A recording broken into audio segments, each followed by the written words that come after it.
எனது அன்பான சொந்தங்களே, வணக்கம். Welcome to எஸ்கியூ Tamil. இன்னைக்கு உங்க எல்லாத்துக்காகவே ஒரு அழகான கதையோடு நான் இன்னைக்கு வந்திருக்கேன். கதைக்குள்ள போகலாமா?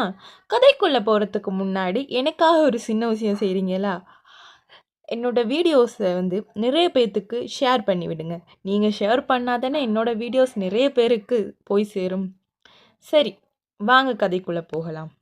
கல்வி ஒன்றே உன்னை ஒரு சரித்திர நாயகனாக மாற்றும். ஒரு அழகான சிற்றூரில் கதிர் என்ற இளைஞன் இருந்தான். அவனிடம் நல்ல உடல் வலிமை இருந்தது. ஆனால் படிப்பு எதற்கு? கஷ்டப்பட்டு வேலை செய்தால் காசு வரும், அது போதும் என்ற எண்ணம் கொண்டவன்.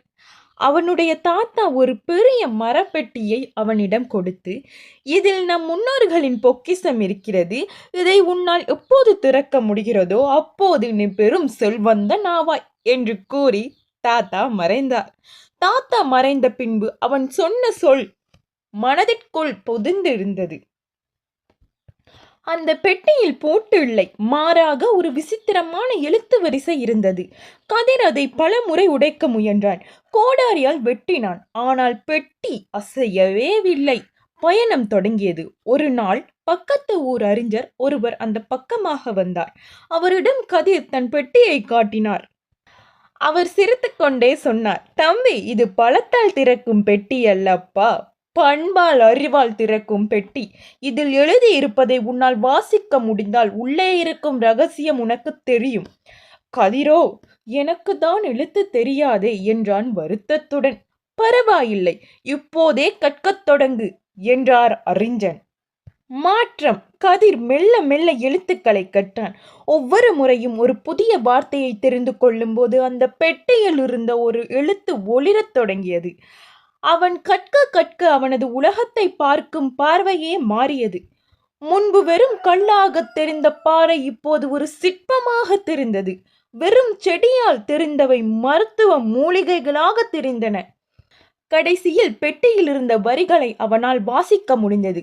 அதில் இப்படி எழுந்து இருந்தது. அது என்னவென்றால், உன் கண்களை திறந்தால் உலகை காண்பாய், உன் அறிவை திறந்தால் உலகமே உன்னை காணும். உண்மையான பொக்கிஷம் அந்த வரிகளில் அவன் வாசித்து முடிந்ததும் பெட்டி தானாகவே திறந்தது. உள்ளே தங்கம் வைரம் எதுவும் இல்லை, ஒரு சிறிய கண்ணாடி மட்டுமே இருந்தது. அது மட்டுமல்லாமல் அதன் அடியில் ஒரு குறிப்பு இருந்தது. கல்வி என்பது உனக்குள் இருக்கும் முன்னையே உனக்கு காட்டும் கண்ணாடி. நீ கற்று கொண்டாயே அந்த அறிவை நீ தேடிய உண்மையான பொக்கிஷம். தங்கத்தை விட மேலான ஒன்றுதான் கல்வி. இனி நீ எங்கு சென்றாலும் உன் அறிவு உனக்கு சோறு போடும், உனக்கு மரியாதை தரும். கதிர் அன்றுதான் உணர்ந்தான், கல்வி என்பது வெறும் வேலைக்கானது மட்டுமல்ல, அது நம் யார் என்பதை, நம் திறமை என்ன என்பதை உணர வைக்கும் ஒரு ஞான ஒளி. கல்வியின் 3 கண்கள்: பார்வை, பண்பு, சுதந்திரம்.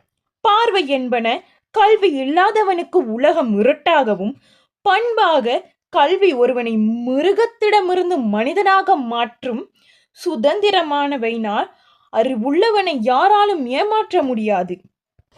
கையில் இருக்கும் காசு தொலைந்து போகலாம், ஆனால் தலையில் இருக்கும் கல்வி உன்னை எப்போதும் கைவிடாது.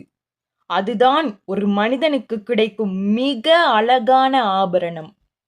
மக்களே, இந்த கதை உங்களுக்கு பிடிச்சிருக்குன்னு நான் நம்புகிறேன். பிடிச்சிருந்தா லைக் பண்ணிக்கோங்க. நீங்கள் இந்த கதை மூலமாக என்ன தெரிஞ்சுக்கிட்டீங்கன்னு கமெண்ட்டில் சொல்லுங்கள். உங்களிடமிருந்து விடைபெறும் நான் உங்கள் உஷா. நன்றி.